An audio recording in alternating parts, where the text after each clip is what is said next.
Queridos amigos e irmãos, que a paz do Cristo envolva-nos hoje e sempre. Neste mês de outubro, a doutrina espírita faz questão de lembrar algo ligado ao codificador, pelo fato dele ter nascido no dia 3 de outubro. Então, por conta disso, nós escolhemos o título No Tempo de Kardec.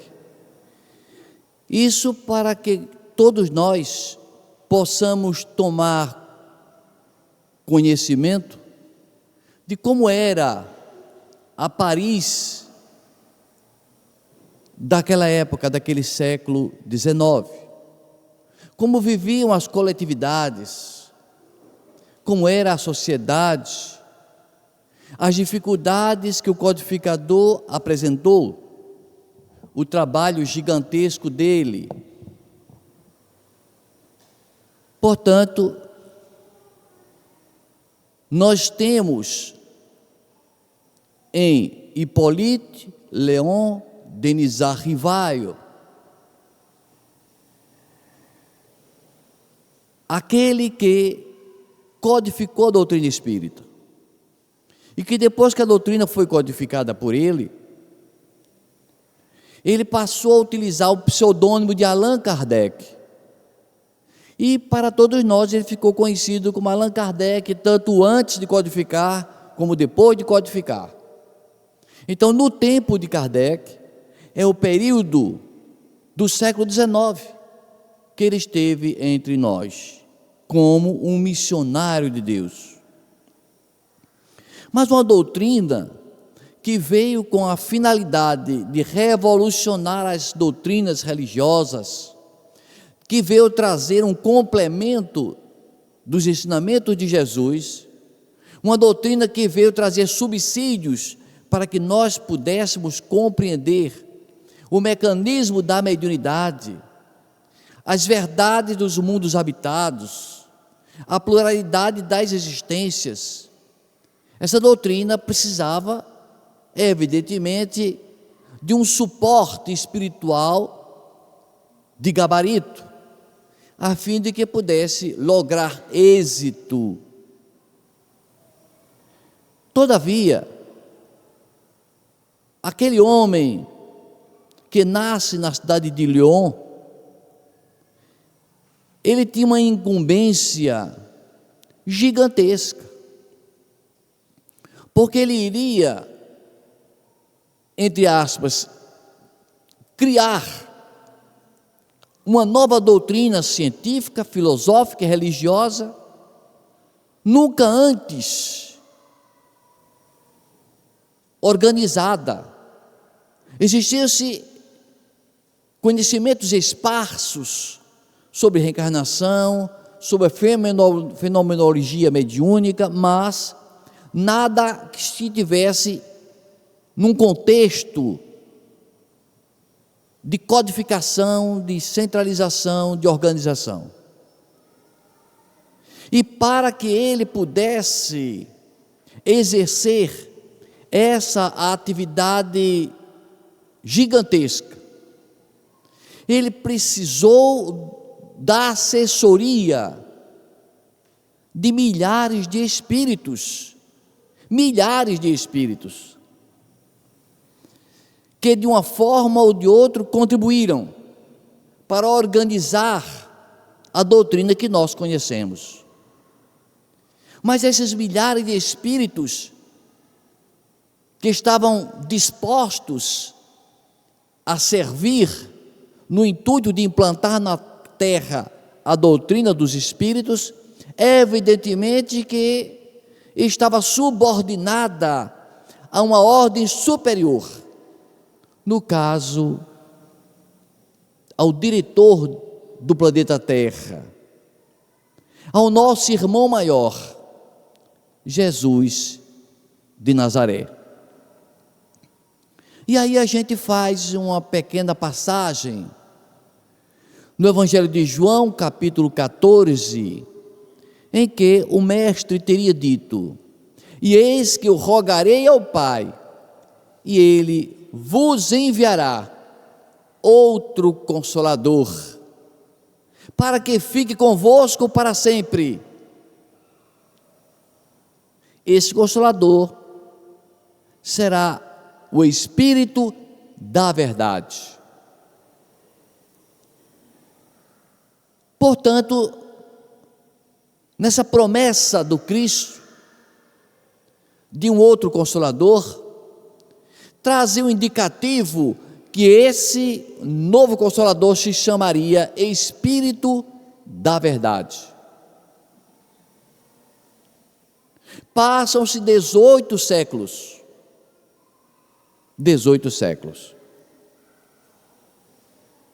E aquele homem extraordinário, aquele francês magnífico,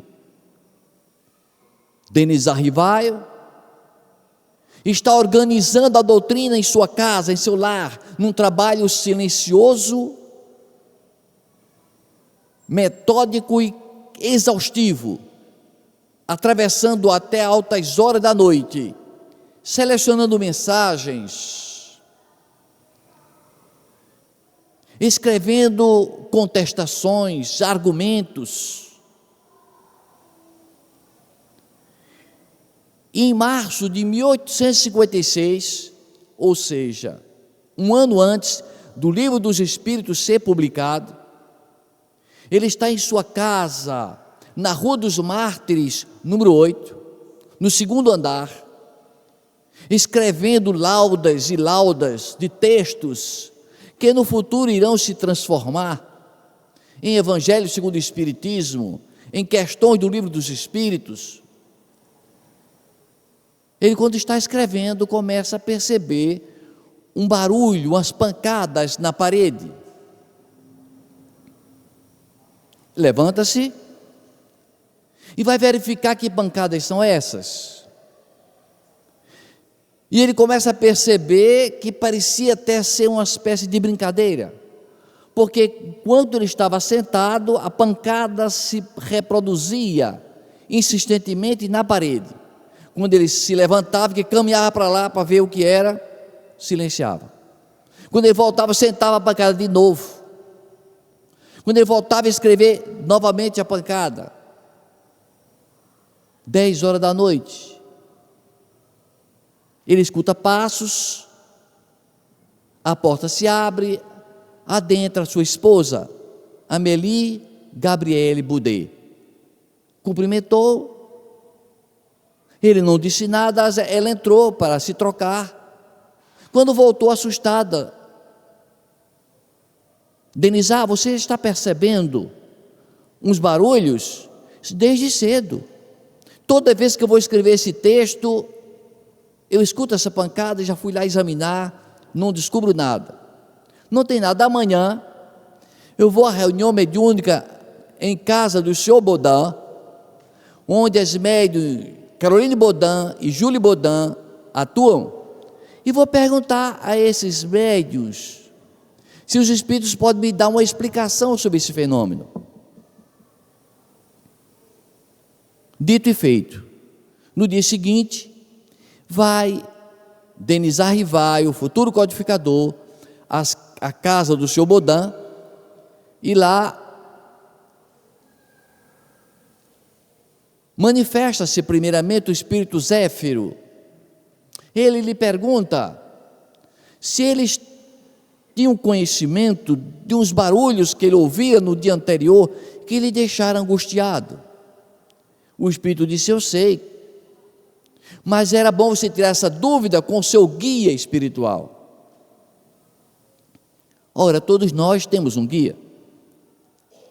Esse guia, como o próprio nome diz, representa o farol a iluminar nossos horizontes, a apontar obstáculos para que a gente se desvie, para que a gente não tropece, não sucumba.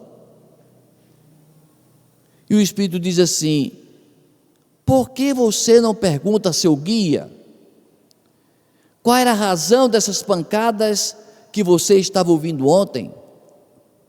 Porque essas pancadas, eu lhe afirmo, foram provocadas pelo seu guia, pela vontade do seu guia. Então ele aproveita e pergunta: se está presente o meu guia, meu amigo familiar, por favor, decline seu nome. E esse espírito que era o guia do codificador do Espiritismo, que nós conhecemos como Allan Kardec, disse: eu peço a você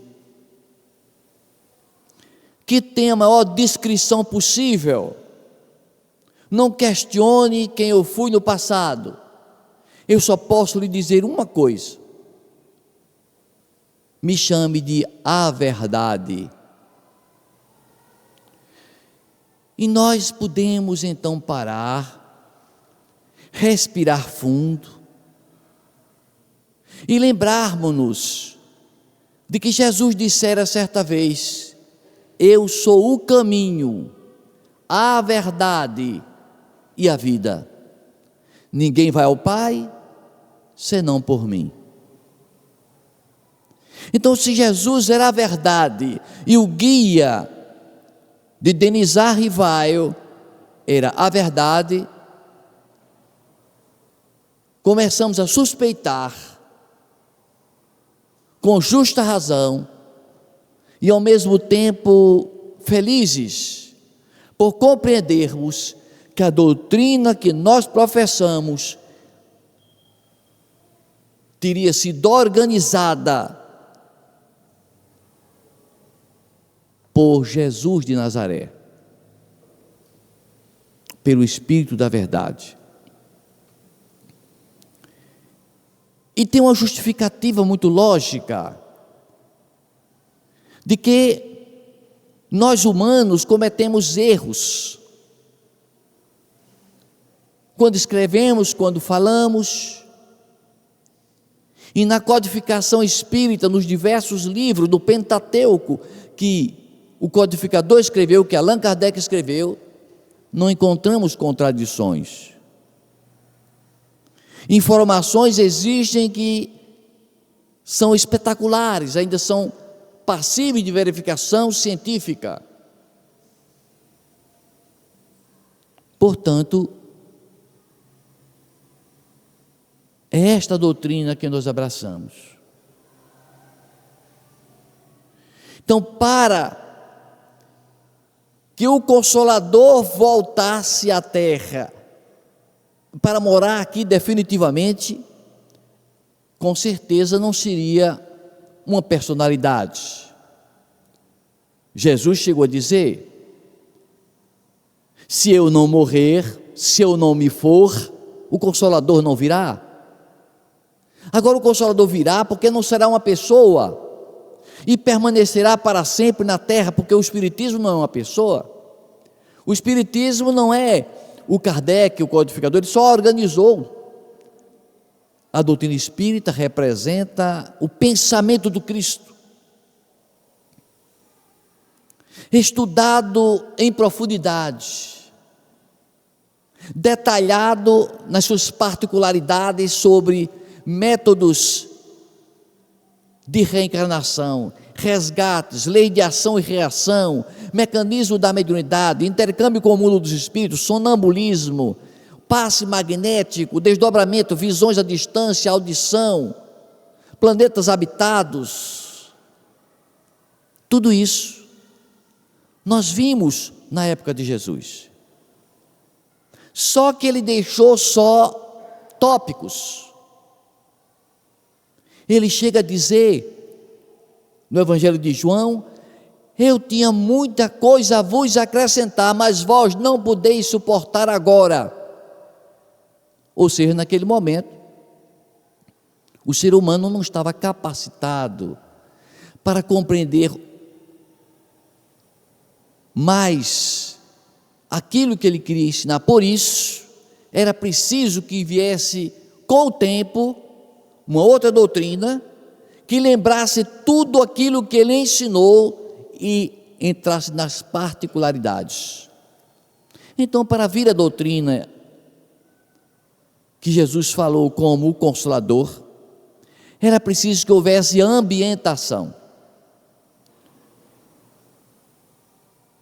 Porque nós fazemos a primeira pergunta: por que Jesus escolheu a França para ser o berço da doutrina espírita? Por que não escolheu a Rússia? Claramente nós percebemos que não daria certo com a Rússia, porque a Rússia era materialista, ateia. Então não daria certo implantar uma doutrina onde a descrença predominasse. Então por que escolheu Jesus a França? Porque a França, por mais de 1000 anos, tornara-se um povo, o povo gaulês, um povo de fé religiosa, e no qual moravam os sacerdotes druidas, que ensinava a esse povo o intercâmbio com os mortos, que ensinava de que a vida não acaba com a morte, que nós continuamos vivendo na espiritualidade, que usava recursos magnéticos de curas. Eram os sacerdotes druidas, que viveram na Gália antiga, a atual França, parte da Inglaterra.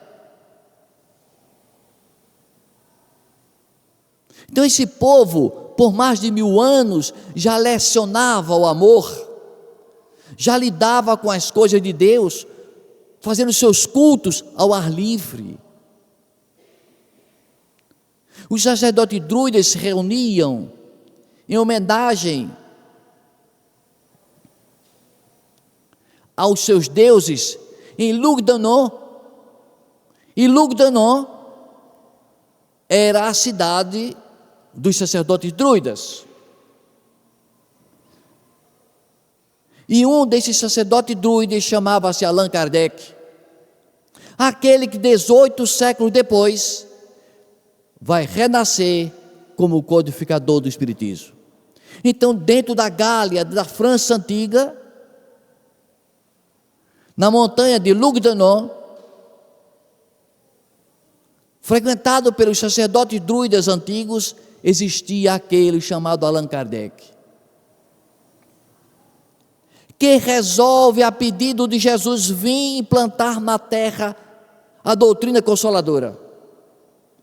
Daí a razão por que Hippolyte Léon Denis Rivail, o mesmo sacerdote druida, reencarna no mundo, na França, na cidade de Lyon, que era a cidade onde os sacerdotes druidas faziam suas homenagens aos seus deuses.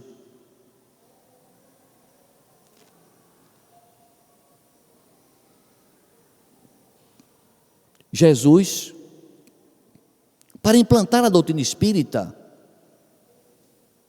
precisava de uma estrutura. A estrutura filosófica, religiosa, já existia na França. Mas era preciso a estrutura filosófica de filósofos materialistas, que brigassem com as pessoas, que lembrassem as pessoas utilizar a razão e a lógica, que não fosse Maria vai com as outras, que não acreditasse piamente naquilo que os outros diziam, que não contestavam. Então Jesus prepara uma leva de grandes pensadores, Voltaire, Diderot, Rousseau, D'Alembert e tantos outros vêm à França e à Europa para despertar no povo a capacidade de raciocinar, de usar a razão, de rejeitar o que as igrejas ensinavam nas épocas passadas, escravizando o povo na ignorância. Então era preciso que houvesse primeiro essa faxina, em que a nobreza, que gastava, que sugava os pobres, que o clero, que explorava a inocência e a ingenuidade, fossem abalados por essa onda de filósofos que criticavam veementemente os reis e o clero, porque explorava o povo. Então isso deu origem ao iluminismo na França. Era a luz da razão dissipando as trevas da ignorância da Idade Média. Então o caminho Jesus preparara, com método, com disciplina, aguardando séculos para implantar na terra o Consolador prometido por Ele. Mas ninguém que está no poder entrega o poder com facilidade. Ninguém. E por isso Jesus convoca a colaboração de grandes guerreiros, de homens de fibra, que precisam implantar na terra o grande lema: liberdade, igualdade e fraternidade. E convoca então Robespierre, Danton, Marat, Camille Desmoulins e tantos outros para provocar a Revolução Francesa. E provocando a Revolução Francesa, cairia os reis, quebraria o poder do clero, se implantaria a liberdade de pensar, liberdade, igualdade e fraternidade. Então nós percebemos que para chegar à doutrina espírita, para chegarmos no tempo de Kardec, houve uma preparação prévia de Jesus. Vinha o iluminismo, vinha os revolucionários franceses, vinha um país já preparado psicologicamente e inconscientemente para os casos religiosos e espirituais. Vinha o codificador da doutrina espírita, Hippolyte Léon Denis Arrival, a reencarnação do sacerdote druida Allan Kardec. Tudo programado por Jesus. Então o mestre convoca para cooperar nesse trabalho gigantesco o auxílio de um militar incomparável, Júlio César, o imperador romano, para vir à França, defender a França, porque a França, onde ele iria implantar a doutrina do Consolador prometido, estava na iminência de ser dominada pelos ingleses, estava desorganizada. No tempo de Kardec, Paris era caos. O que dizemos por caos? As ruas eram apertadas, mal passavam a carruagem, curvas as ruas, não existia um planejamento, não existia saneamento, era podridão campeando. Quando alguém adoecia todo mundo. Quando morria alguém com algum tipo de contágio, dizimavam milhares de pessoas, sem saneamento, sem esgoto, sem higiene. Os cemitérios superlotados, o povo era colocado ao relento.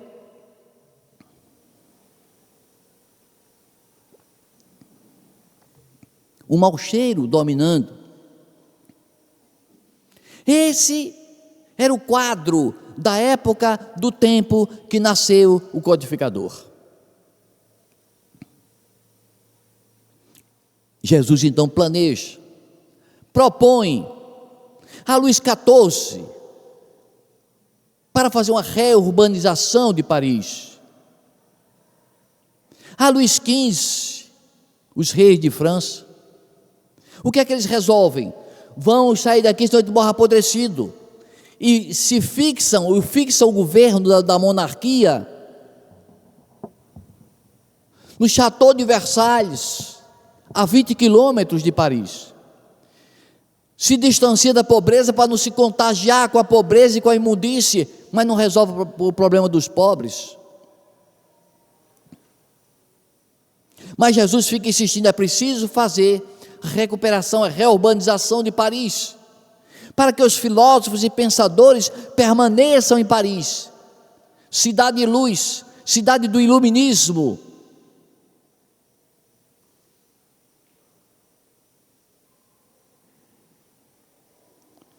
O codificador nasce na cidade de Lyon, no dia 3 de outubro de 1804. 4 anos antes do seu nascimento, evidentemente estava no mundo espiritual, Jesus convoca uma reunião com os trabalhadores por ele selecionados, para ajudarem, assessorarem o trabalho de implantação da doutrina espírita. E nós que estudamos Espiritismo, às vezes nem percebemos esse trabalho extraordinário do mestre nos bastidores espirituais. Era Réveillon do ano de 1799. Réveillon. 31 de dezembro, Jesus convoca a reunião com os colaboradores. Num determinado local do plano da espiritualidade, num cenáculo extraordinariamente gigante. Reúne-se lá os trabalhadores convidados por Jesus.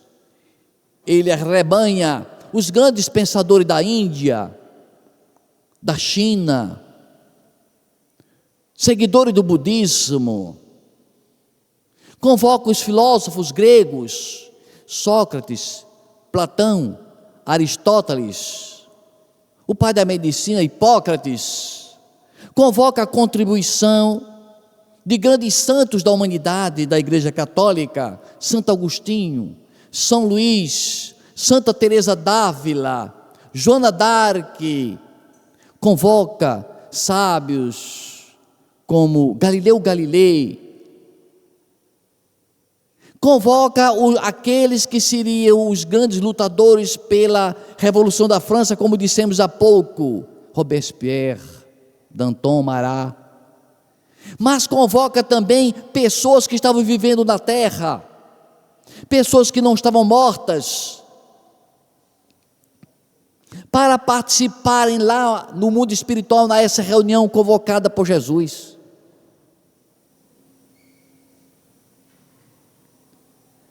Para tal, os mentores espirituais iam até os corpos adormecidos, aplicava passes magnéticos, retirava o espírito daquele corpo que estava em sono profundo e levava esse espírito para essa reunião.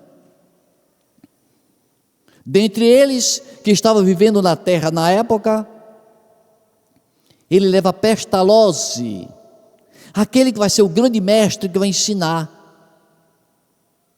ao codificador, vai educar o codificador, Denis Arrivai. Leva o grande poeta alemão Goethe, o grande compositor Beethoven, leva o grande genial militar Napoleão Bonaparte, para participarem dessa reunião. E nessa assembleia escuta-se uma voz que retumba no ar, era a voz de Jesus, recomendando a todos empenho total e absoluto para implantar na terra o Consolador prometido. Dirige-se verbalmente a Napoleão Bonaparte, que lá se encontrava desdobrado do corpo físico, e diz: filho, você, séculos atrás, você era o imperador Júlio César, o conquistador Júlio César. Eu lhe convoco agora na condição de Napoleão Bonaparte para reorganizar a França que você destruiu. Porque quando ele era Júlio César, ele invadiu a França, que na antiguidade chamava-se Gália, e ele teria dizimado os sacerdotes druidas. Você, Júlio César, de ontem, volta como Napoleão Bonaparte de hoje, para restaurar o que você destruiu, para recuperar a França, que a França está desmoralizada, a França está abandonada, na iminência de ser dominada pelos outros povos. Mas você precisa, Napoleão, não sucumbir na vaidade e no orgulho, muito próprio do seu espírito, desde quando era um militar, Júlio César. Tenha cuidado, ore muito, seja humilde. Jesus se cala, desce do céu, do espaço, uma escada luminosa, e por essa escada desce uma estrela que se forma ou se transforma num ser humano. É o sacerdote druida que vem agora conversar com Napoleão. Napoleão que naquela época, 8 séculos atrás, 18 séculos atrás, no ano 52 a.C., chamava-se ele Júlio César, que invadira a Gália, que matara os sacerdotes druidas. Possivelmente ele teria também assassinado o sacerdote Allan Kardec.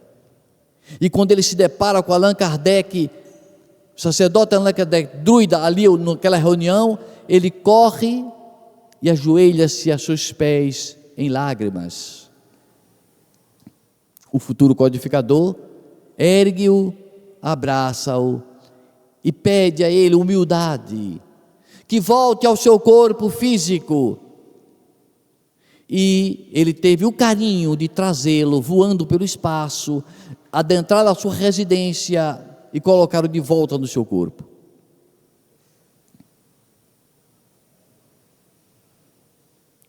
O plano estava pronto, tudo organizado por Jesus.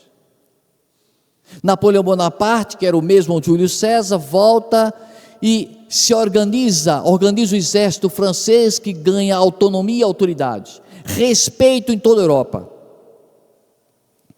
Mas a sua vaidade volta, vem à tona. Ele começa então a idealizar e conceber guerras desnecessárias, a atrocidar e explorar os inimigos, entre aspas. E isso fez com que ele se desviasse da sua trajetória, do seu objetivo maior, que era preparar a França para a chegada do Consolador. Pouca coisa ele fez pela França, salvo o que? Deu sustentação à França, independência e respeito dos seus vizinhos, mas ele conseguiu devastar, empobrecer ainda mais com suas guerras, uma atrás das outras, até aquela tragédia da Rússia, em que ele resolve invadir a Rússia, e lá, adentrando Moscou, a temperatura de inverno cai a 38 graus abaixo de zero. E alguns historiadores relatam que dos 550 mil homens do exército de Napoleão, só retornaram 10 mil homens. Então ele deixou as finanças destruídas. Embora tivesse começado a construir alguns monumentos, como o Arco do Triunfo, embora tivesse edificado o Banco da França, tivesse feito o Código Civil, ainda hoje copiado por todos nós, a França do tempo de Napoleão, que ele vive até o ano de 1821, mas em 1815, ele se envolve na batalha de Waterloo, e nessa batalha ele é derrotado, ele é preso pelos ingleses e é exilado na ilha de Santa Helena. O codificador Denis Rivaio nasce em 1804. Com 10 anos de idade, a sua avó paterna,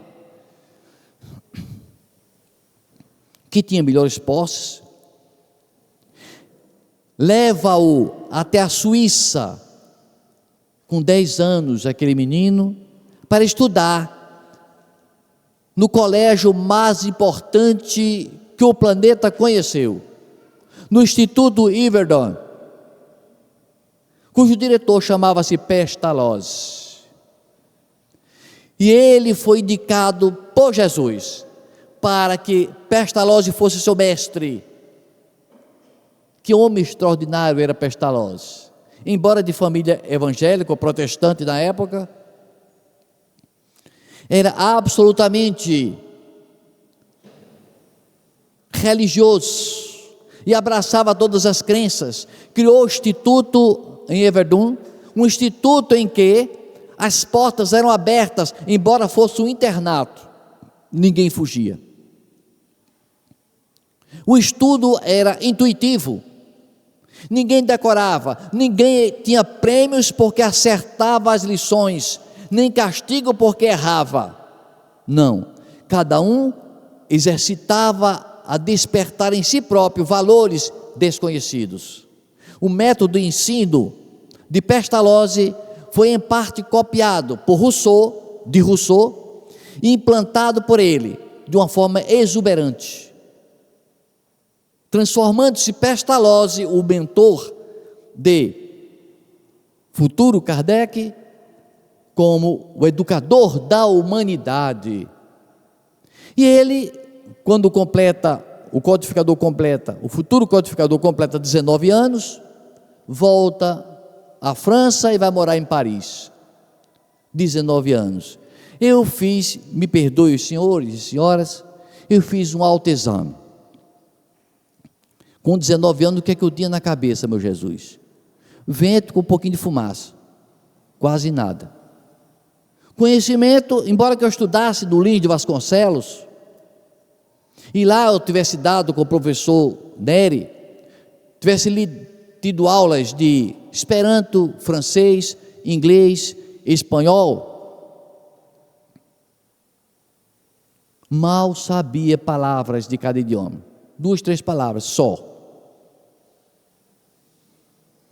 Ele foi estudar na Suíça com 10 anos, voltava com 9 anos de estudo. Em 9 anos de estudo, voltava como bacharel de Ciências e Letras, falando fluentemente o inglês, o alemão, o italiano, o espanhol, o francês, que é a sua língua natal, e ainda conversava com fluência o holandês. Conhecia profundamente a gramática francesa, dava aulas de aritmética, de anatomia comparada, de física, de astronomia. Um gênio. Quando eu leio isso, eu fico impressionado quantas vidas vai ser preciso, vão ser necessárias a mim para chegar a esse estágio, mas nós vamos chegar, é um processo evolutivo. Então se estabelece na França em 1923, ele está em Paris. Paris ainda está aquela confusão. Quem era o prefeito de Paris no tempo de Kardec?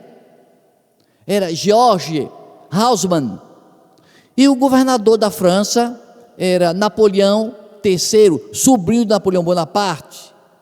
Napoleão Bonaparte ficou preso na ilha de Santa Helena, veio a falecer em 1821 e Napoleão III assume o poder.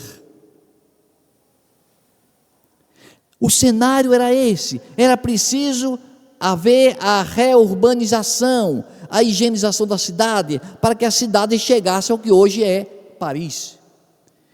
Todos nós conhecemos Paris, até porque as divulgações turísticas são constantes. Quando a gente olha as fotos de Paris, a Torre Eiffel, a Champs-Élysées, Notre Dame, enfim, a gente olha e conhece Paris instantaneamente. Belíssima Paris. A Paris dos reis, das rainhas, do poder, a Paris da Revolução Francesa, da queda da Bastilha. Foi essa Paris que Jesus escolheu para implantar a doutrina. Foi essa Paris. Mas a reforma só começa em 1853. Mas era preciso Jesus ainda preparar algumas coisas que forçassem, entre aspas, intuitivamente induzisse o povo a aceitar aquela doutrina nova que chegava. Como aceitar uma doutrina que dizia que os espíritos podem se comunicar com a gente, se a gente não sabe, não ouve falar, e se o fato é incomum, é raro? Mesmo inconscientemente, sendo o povo gaulês, atual francês, crente na imortalidade da alma, na parte consciente eles tinham suas dúvidas. Então Jesus organiza, com a colaboração de milhões de espíritos, que invadam o planeta Terra e deem comunicações mediúnicas através de pancadas, sacudidelas, batidas em portas, em janelas, levantamento de mesa, de cadeira, para chamar a atenção, para dizer ao povo: espírito pode se comunicar com o ser humano. Espírito nada mais é do que o ser humano sem o corpo físico. Eram essas as observações e os cuidados de Jesus. E então houve essa invasão no ano de 1852, 1853, começando pela Inglaterra, invadindo a França. Chegou a um ponto de Paris, ainda com seus prédios antigos, em cada residência de Paris haver comunicações dos espíritos. O povo na rua dizia: vai ter reunião hoje, reunião da mesa que fala. Chegava lá, a mesa pinotava, batia com o pé e a pessoa perguntava à mesa. 3 pancadas vai significar não, 2 pancadas quer dizer sim, 1 pancada vai dizer não sei, e você vai respondendo, e a gente vai perguntando, e trocavam ideias. Quando a igreja católica, na época, soube que aquelas pancadas estava começando a falar, a ser entendida, e que nesses diálogos com os seres que faziam o exercício com as mesas, essas pancadas diziam que nós somos pessoas que viveram na terra e que morreram, que deixaram o corpo, agora está no mundo espiritual, em plena consciência, não estamos no céu nem no inferno, não existe céu nem inferno. Quando a igreja soube, tomou cautela e começou a proibir que se fizesse reuniões desse tipo, mas já estava espalhado o fenômeno. Em 1854, então, o futuro codificador assiste a uma reunião em 1854, ele toma conhecimento do fenômeno. Em 1855 assiste o fenômeno e admite e vai pesquisar o fenômeno. E nessa pesquisa, e por causa dessa pesquisa, ele desdobra a doutrina magnífica que nós conhecemos, a doutrina dos espíritos, a exuberante doutrina dos espíritos, que veio com esse propósito de nos consolar. Daí o nome Consolador Prometido. Por que consolar? Porque ninguém consegue consolar uma pessoa que perdeu um parente seu, se não for através de uma mensagem mediúnica, de uma certeza de que a vida continua além da morte física. É o Consolador Prometido porque traz para nós a certeza de que Deus é Pai e que não vai nos jogar nos infernos nunca, e que ninguém se perderá da criação divina. É uma doutrina consoladora, porque a todos Deus tem bons olhos, nenhum dos seus filhos vai se perder. É consoladora porque permite a evolução, desde o inseto menor aos animais selvagens, ao homem bruto, todos nós chegaremos um dia à perfeição. É um mecanismo de justiça, de misericórdia e de consolação. É esta doutrina fantástica, maravilhosa, que nós abraçamos, mas que nós não tomamos muito conhecimento. Começa então em 1853, um pouco antes de sair o Livro dos Espíritos, a demolição dos prédios da Paris antiga, que hoje não tem quase que vestígio algum. 49 quilômetros de ruas estreitas foram destruídas e construídos centenas, milhares de avenidas largas,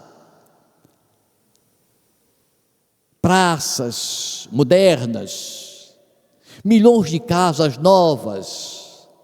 Esse trabalho de reestruturação, de restauração, de reurbanização de Paris foi antecedido por um saneamento perfeito para que houvesse saúde pública. O saneamento de Paris é considerado um dos mais bem feitos do planeta Terra. Os cemitérios, que tinha em torno de 200 cemitérios, foram demolidos também. Os seus restos mortais dos seus habitantes foram levados para túmulos que estavam no subsolo, em antigas minas.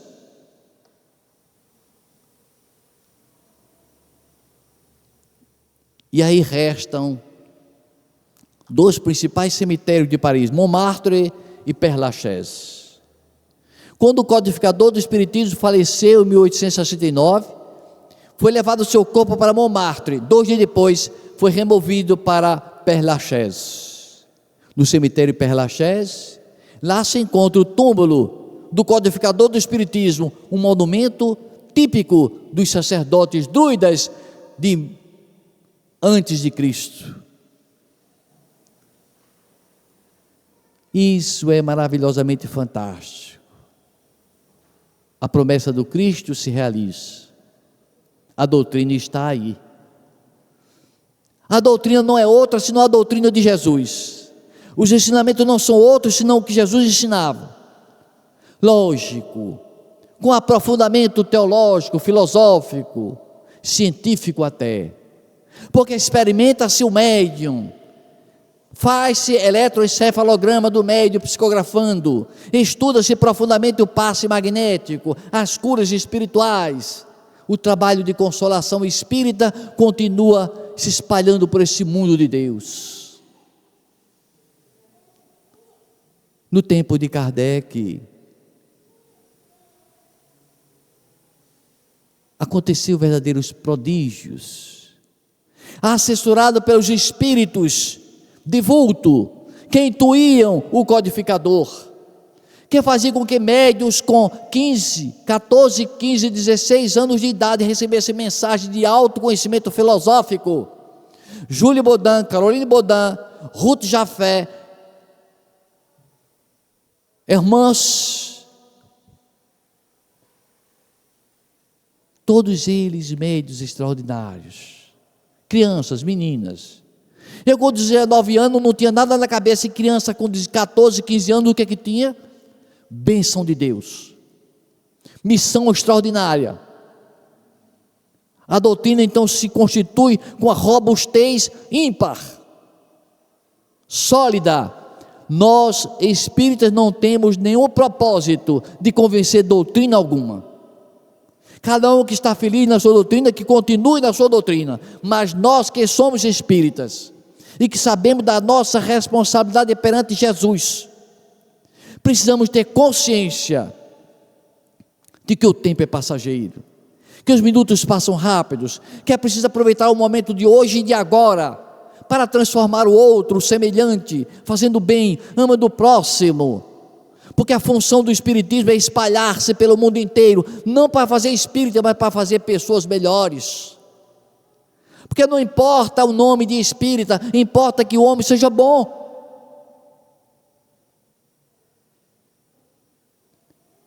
Essa é a vontade de Deus.